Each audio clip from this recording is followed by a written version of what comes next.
Një motër muslimane, teksa unë po trajtoja rëndësinë e festimit të Meuludit, ditës së linjës së Hazreti Muhammed Mustafas alayhis salam, më kishte bë një koment aty dhe më kishte thënë: "Hoxh, a lejohet me festu ditëlinjën tonë?" Në lidhje me Hazreti Muhammed Mustafa alayhis salatu wassalam, në lidhje me dërgumin Allahu xhalleshanuhu, ne kemi thënë që zemra natyrshëm ndjen gëzim dhe kënaqësi kur vjen muji i linjës së Resulullahut alayhis salam, pasi ai është më i dashtuni i Allahu xhalleshanuhu dhe është referenca jon konkrete në lidhje me Islamin. Pyetja që shtrojmë është tash nëse lejohet festimi i ditëlinjës së Resulullahut alayhis salam. Përballë një pyetje të tillë, pra nëse sipas Islamit lejohet me festu ditëlinjën apo jo. E para, unë desha me përgëzu këtë motër muslimane e cila ka një ndjeshmëri islame dhe kërkon me emat veprimin nëpërmjet Islamit, dhe kjo në fakt kjo ndjeshmëria e besimit është shumë e rëndësishme. Pra kur ti përballesh me një ngjarje në jetën e kësaj bote, e mira është ti me e konsultu atë me Kuranin, me Sunetin e Resulullahut alayhis salam. E mandej me e konsultu edhe me dietarët nëse nuk është në Kuran, nëse nuk është në Sunetin e Resulullahut alayhis salam, me pas edhe referenca dietarësh në lidhje me tema të caktuara. Ditëlinja si fest, si festim, është një fest e importume në kulturën tonë, pra nuk mundem të thënë që ditëlinja festimi i ditës linjës është një zakon, është një kulturë islame. Vjen nga kultura të tjera, ndoshta ne si shqiptar mund ta kena festuar ditëlinjën edhe para se më ardhi Islami, mund të kenë një traditë e tillë edhe para se me hinë në Islam, edhe tu kanë të krishterë mund kena pas një lloj ndjeshmërie ndaj ditës linjës, sepse natyrshëm, siç e kemi thënë, Allahu xhalleshanuhu nëpërmjet jetëdhënies na gëzon ne, pra kur na bën një frymë të re në familje, gëzohemi natyrshëm dhe ai gëzim fillon të bëhet një gëzim i përzhdovitshëm, fillon të bëhet, më thënë, një lloj feste familjare. Mirpo, pyetja që shtrohet është kjo: nëse festa, nëse një ngjarje nuk ka rraj në fenë islame, a duhet konsideruar ajo si bidat apo jo? Pra, nëse Hazreti Muhammed Mustafa alayhis salam tazam nuk e ka festu, nëse sahabët nuk e kanë festu, ose nëse ne nuk kemi argumentet të qarta, nuk kanë ardhur deri te ne argumentet të qarta në lidhje me këtë temë, si duhet me e trajtu çështjen. Por, po hapi prap një parantezë për mos me e lënë harres, profeti Muhammed alayhis salam jep një sinjal gëzimi, mirënjohje ndaj Allahu xhalleshanuhu në lidhje me ditën e linjës tij, tu thanë që un kam lind ditën e hane, prandaj un e agjeroj ditën e hane. Dhe këtu ka një sinjal në fakt që për profetin Muhammed alayhis salam dita e linjës nuk është si një ditë tjetër. Pra ka një specifik dhe ka një veçanti, dhe profeti Muhammed alayhis salam ditën e linjës e feston në mënyrë islame. Kjo është shumë e rëndësishme të përmendim. Theksi duhet më vu këtu.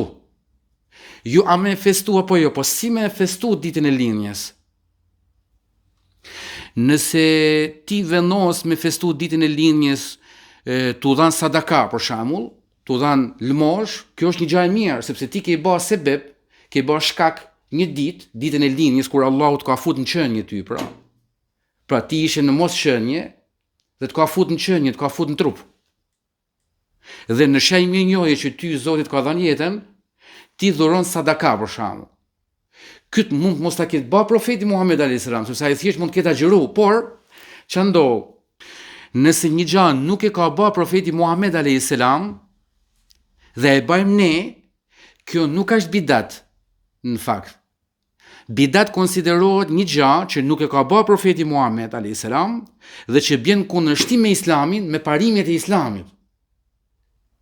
Por nëse profeti Muhammed alayhis salam nuk e ka bërë një gjë tillë dhe ma vonë kemi fillu ne me e bë, pra sepse nuk ka një ndalesë në lidhje me te, atëherë ajo nuk është bidat. Është gjë tjetër kur profeti Muhammed alayhis salam e ndalon një gjë, ose sahabët të caktuar e ndalojnë një gjë, domethënë, ose dietarët të caktuar e ndalojnë një gjë, dhe atëherë ajo duhet trajtu ma me kujdes, por me që nuk ka një ndalesë kuranore, kuranike në lidhje me këtë gjë, dhe nuk ka një ndalesë profetike në lidhje me këtë gjë, atëherë mosbamja e një gjaje nga ana e Resulullahut alayhis salam nuk e bën atë të ndalume, nuk e bën atë bidat. Po e theksoj këtë sepse ka një keq kuptim shumë të madh kur përballi me xhamatin në terren, pyetja që ato mshtrojnë është kjo: a e ka bë Hazreti Muhamedi alayhis salam? Pyetja që ato mshtrojnë mua është kjo. Kjo pyetje në fakt është pyetje kur bëhet me njetin e mirë, pyetje naive, kur bëhet me njetin e keq, pyetje shumë dinake. Pse do thoni ju? Pse do thoni ju? Profeti Muhammed a.s. nuk e ka bë kur pyetjen a e ka bë Muhamedi këtë gjë. Pra kjo pyetje a vet bidat. Pra nëse ne do të marrim referencë Hazreti Muhammedin a.s., atëherë unë do t'i shtroj vllait tem pyetjen, i cili mund të jetë i keq informuar, kur më thot a e ka bë Muhamedi a.s., unë do t'i tham, këtë pyetje që ti je të mba mua, se unë pa e marr konsiderat këtë pyetje, nëse i tham atij e ka bë Resulullahu këtë pyetje. Nëse nuk e ka bë profeti këtë pyetje, kjo pyetje jote është bidat. Nëse do na me ecë me logjikën e tij flas. Atëherë, vazhdojmë me pyetjet e tjera. Nëse profeti Muhammed a.s. nuk e ka bë për shembull mbledhjen e Kuranit dhe e ka bë Ebu Bekri ka bë një bidat? Nëse profeti Muhammed a.s. sunetit i ka falë në shtëpi dhe jo në xhami, nëse ne i falim në xhami, a është kjo një bidat? Nëse profeti Muhammed a.s. e ka falë namazin e natës në shtëpi dhe ne e falim në muajin Ramazanit dhe ditën e fundit e falim në xhami, a është kjo një bidat? Jo, as kurse si nuk ka bidat. Nëse profeti Muhammed a.s. nuk e ka shkruar Kuranin, si ka vu zanoret, nuk ka urdhënuar as një sahab me vu zanoret në Kuran, sepse zanoret janë vu ma vonë, pra është një ndërhyjje mbrand Kuranit, nuk ka loj fëmijësh kjo. Këtë nuk e ka bë as profeti dhe se kanë bë as sahabet, sepse nuk janë vu zanoret kot sahabeve. Pra hymja e zanoreve është bë nga një dietar gramatike që me urdhën e një kalifi shumë ma vonë, me që Islami u përhap në shumë vende, në shumë zona, dhe njerëzit nuk dishin tan arabisht, atëherë me ndihmu njerëzit me lexu Kur'an, u mor vendimi me vu zanoret mran Kur'an. Tash këtë veprim nuk e ka bë as Resulullahu, as sahabët, apo më vonë të shtohet pyetja, ky veprim a është bidat apo jo? Nëse është bidat i mirë apo i keq? Nëse ky dietar nuk do ta bante këtë bidat, imagjinotesh ne që të diskutoshim hala një fjalë Kur'an, a është me e, a është me i, a është me u, dhe do të përqashim në lidhje me vetë tekstin e Kur'anit. Ka bidate të cilat nëse nuk do t'ishin bë, ne do t'ishim shkatërruar si umet. Ka bidate të hajrit, ka gjëra të hajrit, që sikur mos t'i bashin dietar, ne do falimentoshim si umet. Kështu që po kthehem edhe një herë tek dita e lindjes. Nëse një person, si thot Allahu xhaleshanu, kërkoni thot uesile, kërkoni shkak, kërkoni shkaqe për mu afru me Zotin. Nëse ti ditën e lindjes e konsideron si një gjatë të veçantë, sepse Allahu xhaleshanu si më thanë, të ka dhënë frymën, të ka dhënë shpirtin, të ka pajis me qenie, me ekzistencë, dhe ti ndihesh në borxh ndaj Allahut dhe don me shpreh falënderimin, je i lirë me e festu këtë ditëlinje, por mos me bë, se kjo është rëndësishme, mos me bë fest fetare. Është një fest tradicionale, kulturore. Sepse Islami e toleron kulturën dhe traditën aty ku nuk i bandam, ku nuk prek themelet e Islamit. Pra nëse një traditë ku hin Islami përputhet me vlerat njerëzore, humane dhe islame parimisht, nuk kundërshton shariatin, nuk i bjen nesh ndonjë si më thanë rregull i themelor Islam, Islami e pranon, madje e kultivon dhe e thellon, madje e konsideron referencë. Ebu Hanifja radiallahu an, urfin apo ërfin, si që thonë turshit, zakonin dhe traditat i ka konsideru si burim juridik. Pra nëse në një zonë tradita, si më thënë, e shef për të mirë një gjë, ajo është referencë për Ebu Hanifin, nëse nuk është në Kur'an dhe në Sunet flasim, pra nuk kena dhëna në Kur'an, nuk kena dhëna në Sunet. Si më thënë.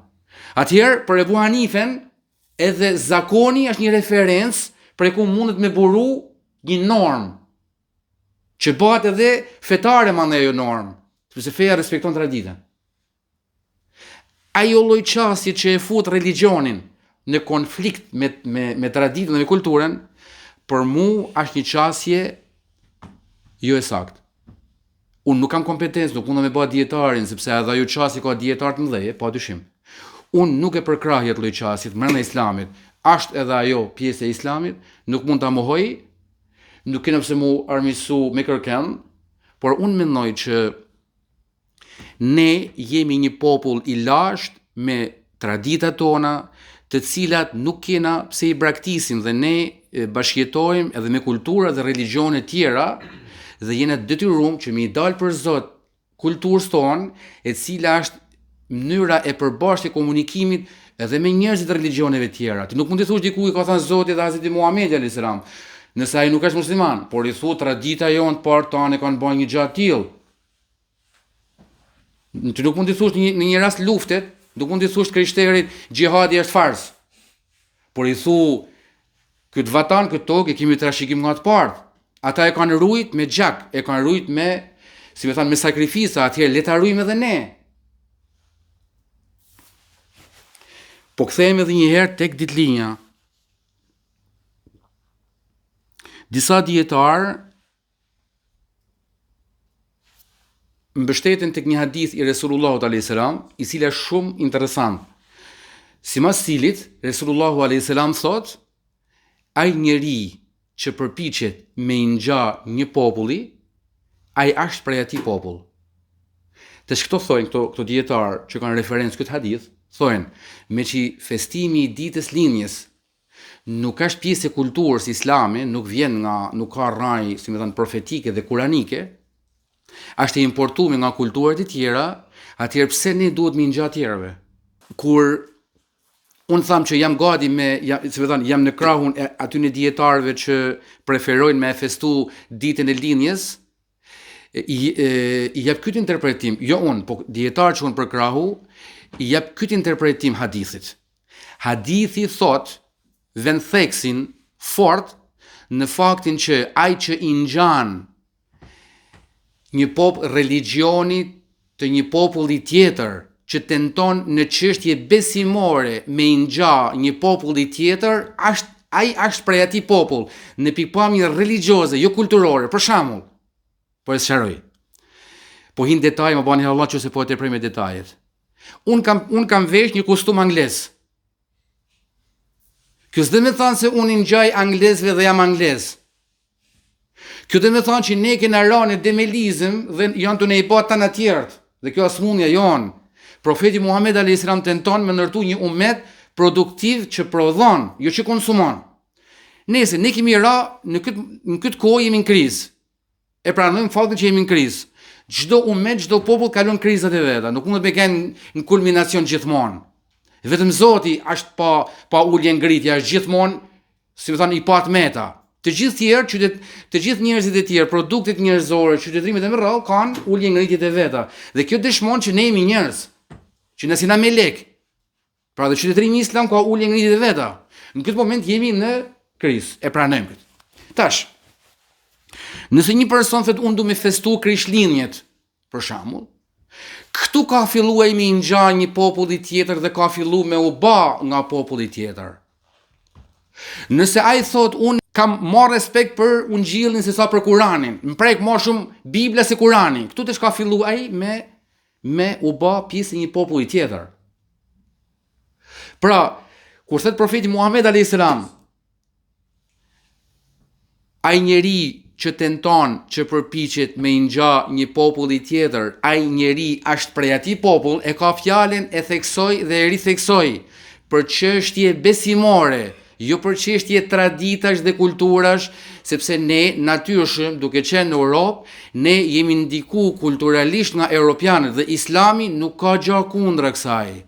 Islami thot që ju duhet me rujt besimin, tauhidin, monoteizmin, me rujt dashnin për Kuranin, dashnin për Resulullahun alayhis salam, me tentu me kuptu sa më mirë, por Islami dhe Kurani nuk e ndalon komunikimin e Islamit, si me thanë, e fesë me kulturën, dhe aty ku kultura nuk bjen nësh me fen, si mas Islami duhet respektu, dhe ajo madje është një gjë e shenjtë. Ti s'mundesh me thy zakonet, doket dhe kulturën e vendit ku jeton për hijja.